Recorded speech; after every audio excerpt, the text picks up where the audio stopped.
Ini duk sterilnya. Atau kalau di rumah sakit mungkin tidak pakai duk steril, langsung pakai underpad ya. Tapi kalau secara SOP ya harus ada duk sterilnya ya. Kemudian sarung tangan steril, betadine ya. Kemudian Lady Wotton pinset anatomi chirurgis pemecah ketuban. Ya, ini yang disebut dengan pemecah ketuban.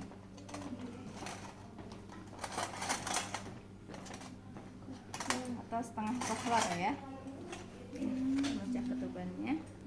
Kemudian gunting epis ya. Gunting episiotomi. Ini gunting episiotomi. Nah, ini juga sebenarnya bisa ya dipakai episiotomi atau gunting plasenta pakai ini ya. Gunting tali pusat. Nah, kemudian klem arteri ya. Klem arteri karena kita biasa pakai yang disposable ya untuk klem tali pusat ya. Jadi kalau tidak pakai yang disposable ini pakai benang kasur berarti klemnya 2 ya. Tapi kalau misalnya ada ini klemnya cukup 1 ya. Kemudian tadi ya klem tali pusat kalau ini ya, atau ini yang masih terbuka baki ya, slim seher pemisah lendir, atau bisa juga yang pakai pipet tuh yang pipapan ya, kateter logam nih kalau misalnya pengen tahu ya, cuman sekarang jarang dipakai ya kateter logam itu. Jadi ini dimasukin aja ke uretranya, kemudian di ini kan Dewi masih Dewi ya? Bukan salah. Kayak Dewi ya. Makanya kok Dewi kan cuti gitu masih. Ini jadi tinggal dimasukkan, nanti air kencingnya dikeluarkan. Kasa tampon vagina ya. Ini kalau misalnya kita mau hekting ya, jadi dimasukkan tampon vaginanya supaya darahnya itu terserap ya di tamponnya, jadi tidak menghalangi luka. Kemudian alat hekting ya, di sini ada jarum otot, jarum kulit, benang pudar ya. Ini gat-gatnya ya, benangnya. Kemudian ini ada jarum ya, jarum otot, jarum kulit. Kalau jarum kulit lebih tajam ya, kalau jarum otot lebih bulat. Ya, karena kulit kan agak alot ya, jadi harus lebih tajam. Ini pudernya ya untuk mengikat ya. Kemudian pakai pinset juga ya. Di sini juga ada obat-obatan yang obatnya benar. Pitocin atau oksitosin ya. Kemudian metergin, apa nggak tahu. Induksin juga. Ya, obat untuk merangsang kontraksi rahim. Gunting juga ada ya. Nah, ini alat-alat yang sterilnya, kaca secukupnya. Ya, kemudian di sini ada bengkok 2 buah ya. Tadi kateter logam kalau di lapangan mungkin sudah tidak dipakai ya, tapi dikenalkan saja. Biasanya pakai kateter yang nalaton ya, yang biasa. Kemudian Lady Wotton ya, Lady Wotton kalau misalnya ada ya, kalau tidak pakai kasa aja untuk desinfektan tali pusat nanti ya sebelum pemasangan. Nah, kemudian yang lainnya pakaian bayi, pakaian ibu ya, perlap ya, selimut ya, dan lain sebagainya. Ember, pispot ya. Baik, karena kalau menolong persalinan harusnya di tempat tidurnya tempat tidur partus ya. Jadi yang di sininya bisa dicopot ya, bisa dibagi 2. Tapi karena tempat tidurnya di atas jadi pakai ini ya. Kemudian saya balikan pasiennya ke sini supaya lebih jelas kelihatan ya. Jadi nanti ini dicopot ya, jadi pasien di pinggir gitu ya. Enggak proses salinan. Boleh sampel dibacakan itunya SOP-nya?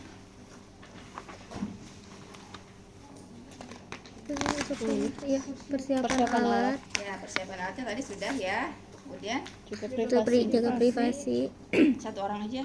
Jaga privasinya ya. Kita siapkan, harusnya ada lampu sorot juga ya untuk menghangatkan ya, dan untuk penerangan dan juga menghangatkan bayinya ya supaya tidak hipotermi. Terus Info konsen, siapkan pasien lalu ya, posisikan di total. pada kelas 1 ya pasien sudah diajarkan bagaimana teknik mengedannya ya. Pasien mengedan dengan menarik napas ya melalui hidung, kemudian didorongkan. Biasanya pada saat mengedan pasien disuruh bangun ya, kayak sit up, kemudian tangannya memegang lutut ya, bawah lutut ya. Jadi dengan cara membuka mata ya, matanya bukan disuruh buka mata ya, tapi suruh melihat ke pusar atau ke daerah genital ya, suruh lihat bayinya supaya dia membuka mata ya. Kemudian apalagi? Pasang perlak dengan ujungnya lalu dimasukkan Ya, ke dalam kemudian ember. kita pasang perlak. Nah, untuk persiapannya, Isma. Ya, Ibu diangkat kokohnya ya. Ya, Ibu bisa angkat kokoh. Kemudian ujungnya dimasukin ke ember supaya darah dan cairan dari pasien ini tidak kemana-mana ya, masuk sini ya. Pinggirnya tadi. Terus Lalu pasang selimut. Pasang selimut. ya, pasang selimut, pasang ganti ya. Terus Pakai barakot. kita pakai barakot. Terus bisa Letakkan bengkok satu di dekat selangkangan dan satu buah lagi di dekat kaki diisi cairan desinfektan.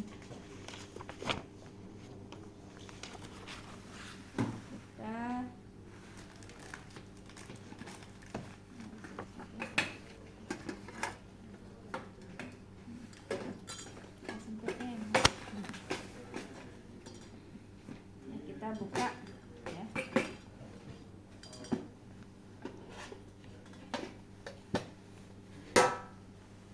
Kemudian kita untuk yang pertama boleh dibantu ya pakai kolentang kalau ada ya, kalau tidak ada pakai aja handscoon steril ya untuk ngambil alat ke sini.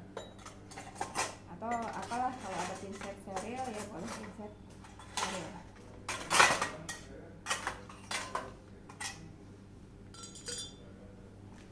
Ya, satu dekat Selangkangan, satu di dekat kaki. ke kaki ya. Yang ini nanti dikasih cairan desinfektan. Terus Cuci tangan biasa dengan sabun air mengalir dan Ya, bekas sudah. biasan. Pasang satu handscoon pada tangan kanan yang akan digunakan untuk PD. periksa dalam ya. Kita pasang handscoon karena mau periksa dalam ya, berarti kita pasangnya handscoon ya. Steril.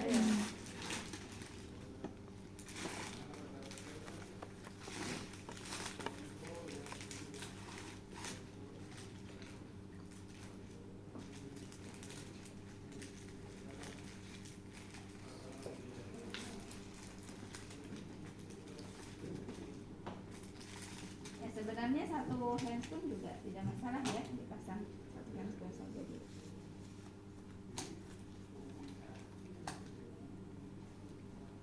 Atau misalnya mau dua-duanya enggak ya. Ya, yang harus dijaga yang mana kesterilannya? Yang bagi kiri. Kanan. kanan. Karena nanti kita akan lakukan periksa Dalam. dalam.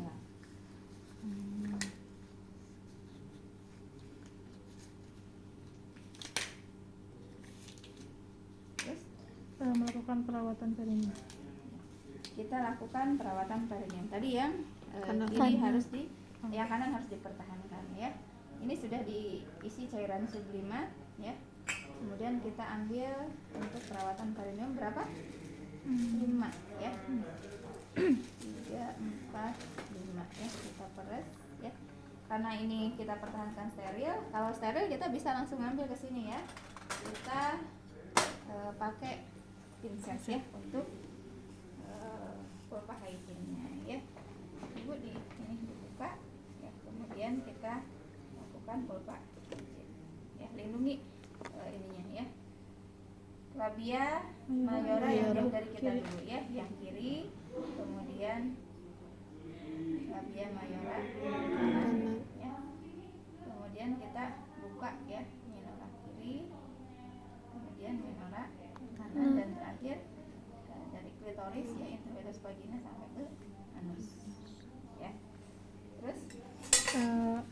periksa dalam. Lakukan periksa dalam. Ya. Proyek dalam. Kita siapkan dulu setengah kohlernya ya di pinggir sini supaya nanti, karena pada saat periksa dalam kita tidak boleh keluar masuk tangan ya. Dimungkinkan ketika periksa dalam sudah ditemukan pembukaannya sudah lengkap, ketubannya belum pecah, jadi bisa kita langsung pecahkan ya.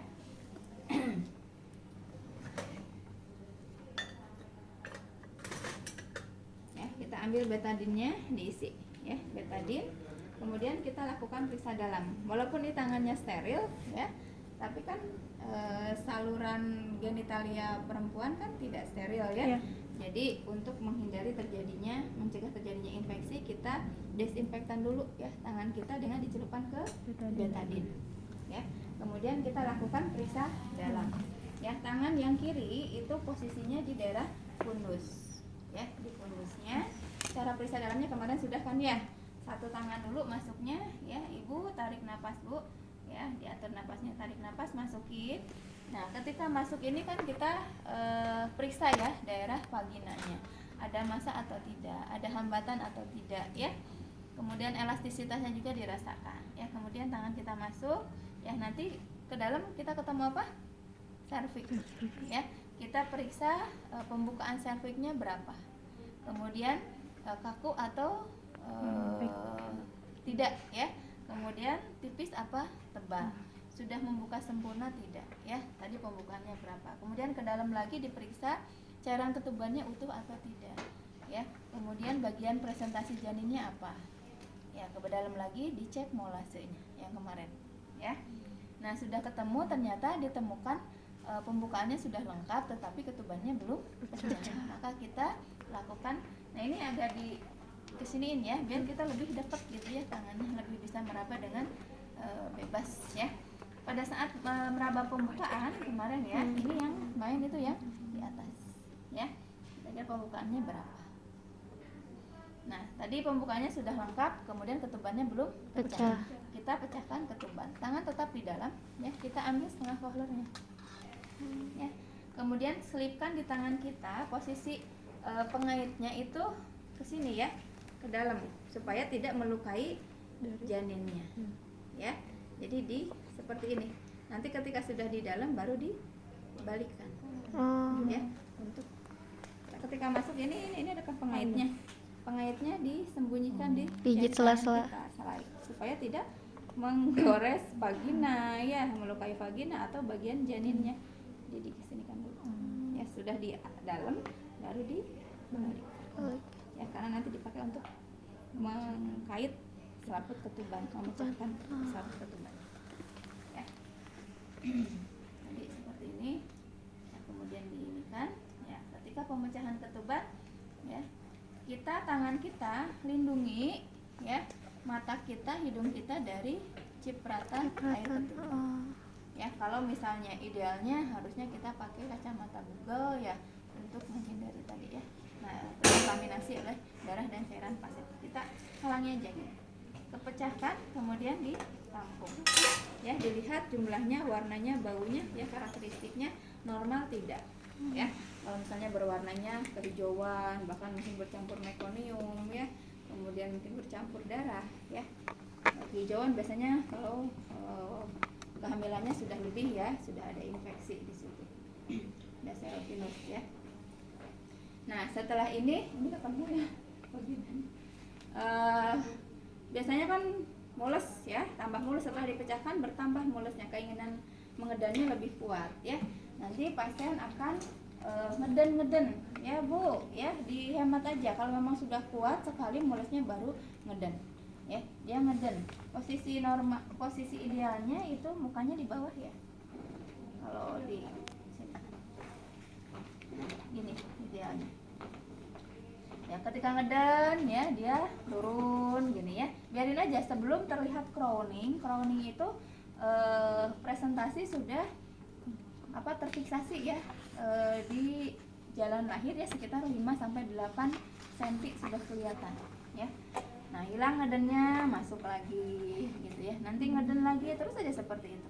Nah kalau kelihatan sudah mulai ada tanda-tanda mau persalinan ya, dimana anusnya membuka ya, perineumnya meregang gitu ya, ini tadi ya terlihat frowning ya seperti ini. Nah baru kita tahan ya. Penahanannya ini pakai telapak tangan membentuk setengah mangkuk di bawah karena ini keras ya. Kalau pasien beneran kan empuk ya, jadi ini bisa nempel gitu ya. Ini kalau ini kan susah ya, bisa nempel. Kemudian yang kiri yaitu menahan di klitoris ya, supaya ini boleh pakai ininya nih, karena kalau ini kan nggak kuat ya, pakai ini ditahanin gini. Nanti kan bayi gini ya, ekstensi ya, ketika dia keluar dari jalan lahir posisinya ekstensi ya, gini juga enggak ya. Kita tahan supaya tidak terjadi robekan klitoris dan supaya tidak terjadi ekstensi maksimal gini ya, defleksi maksimal. Nah, dia maju terus.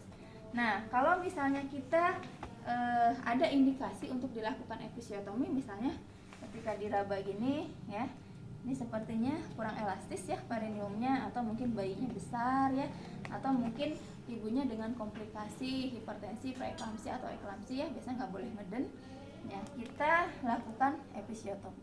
Kapan episiotomi? Pada saat crowning ini ya. Ketika sudah crowning ya, kita siapkan, ambil gunting episnya ya, kemudian kasak betadin ya, kita desinfektan yang mau di episnya ya biarin aja dia, ayo bu gitu ya, ya terus ya sambil tangan kita di sini posisinya ya, punggung tangan kita itu menghalangi bagian janin supaya tidak kena gunting ya. Kemudian bagian telapak tangan ya sama ibu jari sambil meraba perineum, apakah sudah benar-benar tipis atau belum ya. Kapan kita saatnya melakukan episiotomi ya bu, ngeden, ibunya ngeden ya, semakin kuat kita sudah siap di sini lakukan episiotomi ya. Pengguntingan bisa lurus ke medial ya, medial namanya ya, atau 45 derajat mediolateral atau 90 derajat ke samping ya, lateral. Yang biasa sering dipakai adalah yang mediolateral ya, karena mediolateral itu kemungkinan robek tambahannya kecil ya, dan perdarahannya juga sedikit ya. Kalau ke sini kan takut robekannya nanti ke anas. Kalau di sini terlalu tebal ya, sehingga nanti perdarahannya banyak ya dan lebih sakit. Ya. Sudah di epis ya. Kemudian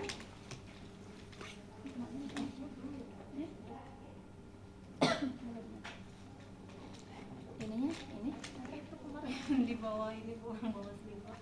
Ya, baru kita siap-siap untuk pertolongan persalinan tadi ya. Ini belum dipasang ya. Kita pasang tadi ya bolongnya.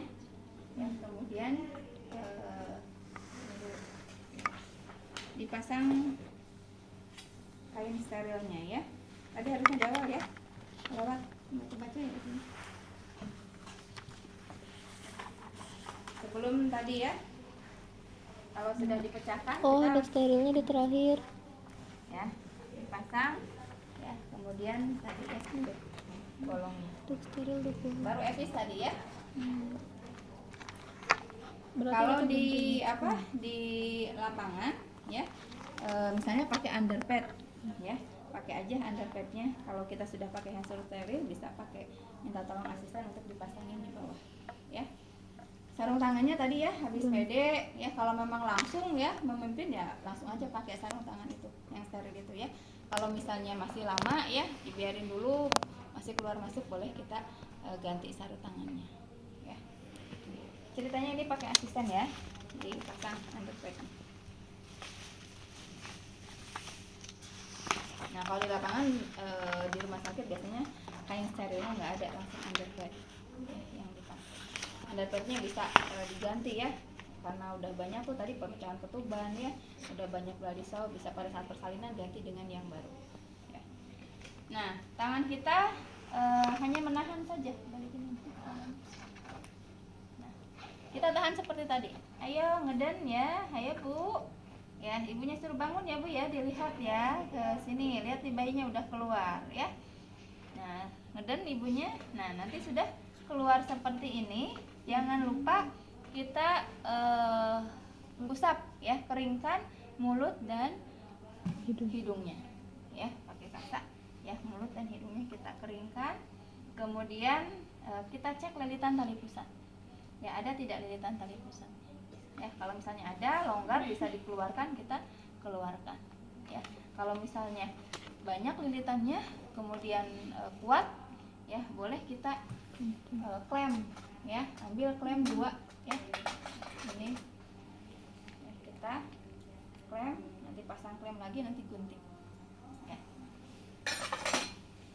Ya, setelah ini, ya, tangan kita di bawah, ya, tangan yang satu di atas, nanti bayi akan melakukan putaran paksi luar, ya, kita ikuti saja, ya, memutar. Setelah memutar, kita lahirkan bahu atas, ya, atau bahu depan, tarik ke bawah, ya, sampai ini lahir bahu, kemudian tarik ke atas, ya, sampai lahir bahu belakang, ya, kemudian disusur, ya, ini disangga, ya, disusur, tangan kita masukin ke ketiak, ya, kita simpan di perut ibu. ya, belum ya. Nah, setelah ini baru kita lakukan pemotongan tali pusat, ya. Ini, ya, dijepitkan kurang lebih 5 cm dari pusar, truk aja, ya. Saya nggak pasangin, ya, karena nanti susah membukanya. Kemudian ambil satu lagi, ini disusur, ya, diurut, ya, kurang lebih 2 sampai 3 cm. Pasangkan klem yang kedua. Nah, kalau sudah dipasang ini harus selalu dipegang, ya, selalu dipegang. Kalau tidak pakai klem yang disposable ini, pakai klem, karena biasa kalau di kampung mungkin pakai benang kasur, ya, ngikatnya. Jadi klemnya 2, misalnya nggak pakai ini, ya, berarti klem yang pertamanya ini, ya. Kemudian kita balikan karena susah, panjang, banyak tangkai, ya. Kita desinfektan, ya, pakai betadine, ya, bersihkan, kemudian lakukan pemotongan tali pusat. Kalau tidak pakai ini, ya, klem tadi di sini, ya, kita potong, ya, kemudian ini tadi, ya, pakai klem ini aja. Ini sudah copot.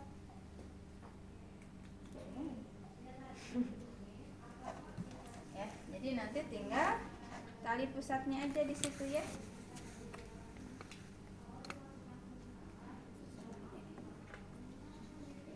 Ini, ya. Nah, tali pusatnya tinggal sepotong, ya, ininya nempel di sini, ya, jepit. Ya, kemudian kita bungkus, ya, celupkan ke betadine, ya, kita bungkus yang itu. Ya, biarin aja ibunya mules, ya, ibunya kasih minum, ya. Mules nggak, Bu? Ya, kita, ya. Kemudian bayinya dikeringkan, kita keringkan bayinya, ya. Sebelumnya harusnya disimpan, boleh tadi, ya, disimpan dulu di perut ibu, ya. Jadi nanti tinggal dikeringkan, kecuali ekstremitas kaki tangannya jangan dikeringkan, ya. Nanti bayi lakukan inisiasi menyusu dini, ya. Kemudian ini ditutup pakai pernel, ya, atau pakai handuk tadi, ya, ditutupkan. Kalau misalnya tidak terlalu kotor, ya, tutup, biarin dia inisiasi menyusu dini. Nah, setelah bayi lahir, ya, kita cek ada tidak penuh tidak kandung kemihnya. Kalau misalnya penuh, baru kita keluarkan, ya. Air kencingnya dilakukan kateterisasi, ya. Juga. Ya, kemudian kita cek fundusnya, ya, kontraksi rahimnya bagus atau tidak. Kalau misalnya lembek, kita suntikan, ya, oksitosin, ya, intramuskuler, ya. Kita cek lagi fundus ininya bagus tidak kontraksinya, ya. Kalau misalnya bagus, kemudian kita kaji pelepasan plasenta. Nah, kalau ini kan kepanjangan, ya, boleh kita urut, ya, urut, pindahin ke depan, jepit, ya, karena di sini ada pembuluh darah, ya, makanya harus diurut supaya darahnya masuk ke sini, ya. Jadi ketika ini dibuka, darahnya enggak kemana-mana, ya. Ini pindahin di sini biar nggak terlalu panjang, ya. Kemudian kita cek pelepasan plasenta. Ada cara apa saja? Ada cara Strassman. Ya, cara Strassman itu dengan cara diketuk. Pundusnya diketuk, ininya diregangkan. Ini yang tadi yang kemarin ya, peregangan tali pusat terkendali itu ini. Ya, diregangkan gini ya. Dilihat ya. Kira-kira ini sudah keluar belum? Jangan ditarik ya, cuma digini-gini aja. Ya, diketuk-ketuk. Kalau misalnya masih bergetar, berarti belum lepas. Kalau misalnya ketika di sini malah menjulur gitu ya, itu sudah lepas. Nah, kemudian cara Kushner. Kalau cara Kushner itu dengan palpasi gini, ya kayak gini ke atas, ya kayak disungkal gini ya, abdomen, arah abdomen gitu. Kalau misalnya ini ikut ketarik ke dalam, ya berarti belum lepas. Tapi kalau misal ketika dari simfisis ke arah abdomen kita dorong seperti ini malah menjulur, berarti sudah lepas. Dan cara yang ketiga adalah dengan cara Klein. Pasiennya disuruh ngeden, ini menjulur kan. Nah, ketika berhenti ngedennya ini masuk lagi, ya berarti belum lepas. Tapi kalau misalnya ketika berhenti ngeden ini tetap menjulur, ya berarti sudah lepas. Nah, kemudian kita perhatikan ya tanda-tanda lahirnya plasenta. Biasanya kontraksinya kuat lagi ya, perutnya, abdomen, pundusnya membundar lagi, kemudian keluar darah sekonyong-konyong ya, warna gelap, dan terlihat ada jaringan plasentanya, massa di introitusnya. Ya, kita tinggal gulung aja ini. Ya, biarkan. Ya Bu, boleh dibantu ibunya suruh ngeden. Biasanya mules lagi, ya, tapi nggak semules pertama ya. Mules ibu ngeden aja, Bu ngeden. Nanti ini kan keluar. Biarin aja sampai ada di luar. Kemudian kita tangkap. Ya, tangkap dengan dua jari kita, ya, dua tangan kita. Kemudian diputar searah jarum. Diputar, ya. Kemudian ini boleh ya dilepaskan. Kalau ada misalnya pinset ya, ambil pinsetnya ya. Nanti kan ada selaput ketuban di situ ya. Kita ambil selaputnya, diputar ini ya. Diambil, jangan langsung ditarik. Ya, ini selaputnya kan ngambai gini ya. Dikeluarin. Ya. Kemudian masukkan ke baki plasenta.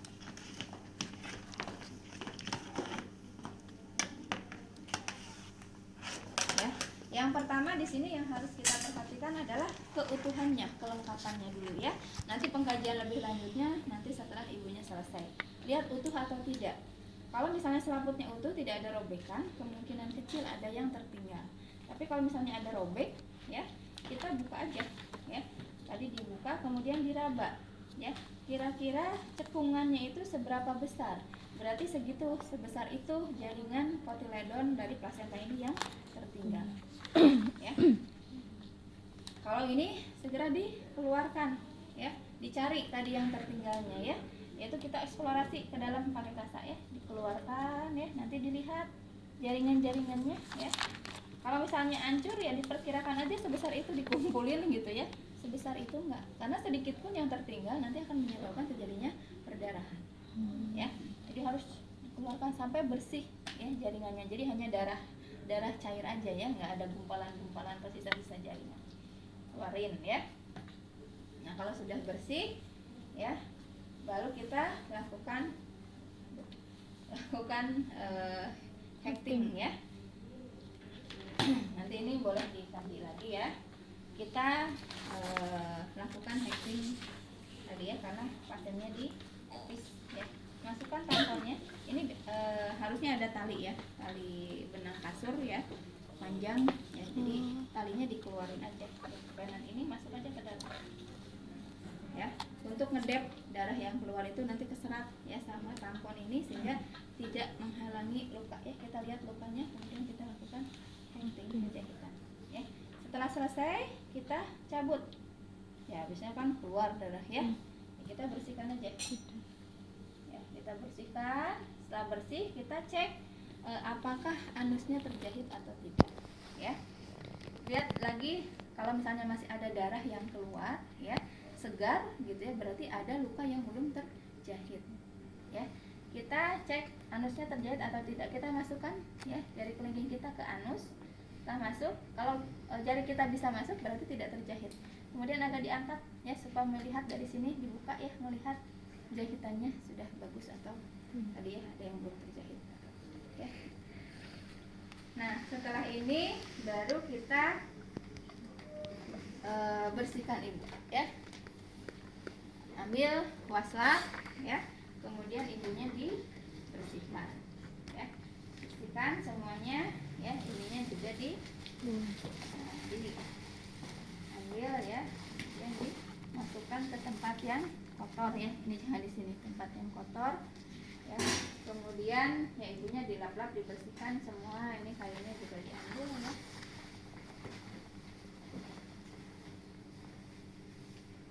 Ini dibersihkan dari darahnya, dikeringkan ya, setelah bersih ibunya diganti ya bajunya.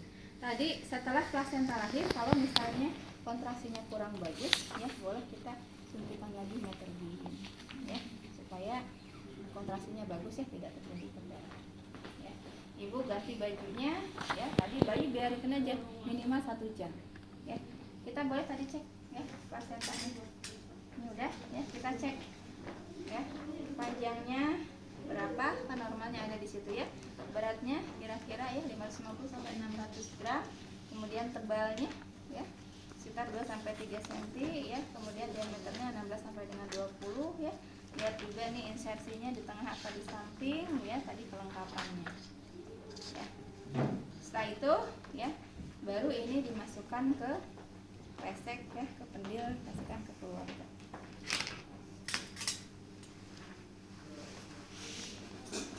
Nah, pasien tadi sudah bersih ya, nanti dikaji TTV-nya ya, keadaan umumnya, TTV-nya, kontraksinya. Kemudian kita observasi kala 4 ya. Kala 4 itu 2 jam ya.